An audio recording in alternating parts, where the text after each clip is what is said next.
এজন্য আমি আপনাদেরকে মোবারকবাদ জানাচ্ছি। আজকের মিছিলের ঘোষণা অনুযায়ী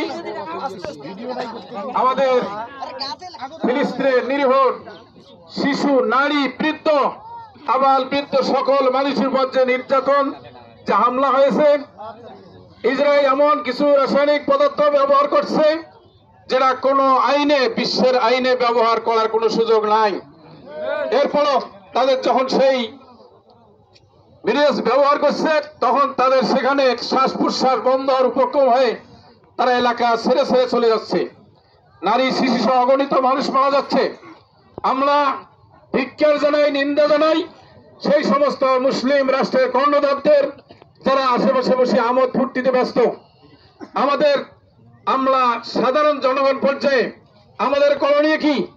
আমাদের রাষ্ট্রপ্রধান যদি ঘোষণা দিত ফিলিস্তিনিদের পাশে জিহাদের জন্য যেতে হবে, লক্ষ কোটি মোমেন জিহাদে যাওয়ার জন্য প্রস্তুত আছে, কি বলে ঠিক কিনা?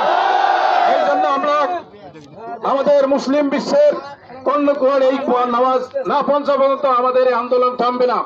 বিশেষ করে আমাদের যেটা করণীয়, আমরা ফিলিস্তিনি পণ্য বর্জন করবো, যেটা আমাদের জন্য অত্যন্ত সহজ।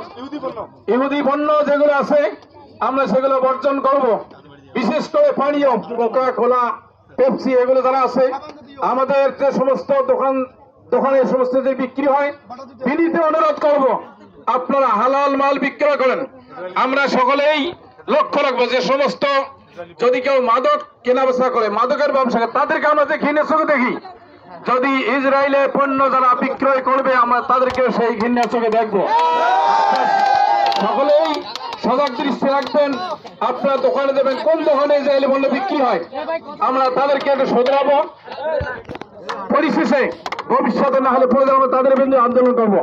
আমি আজকের এই মিছিলে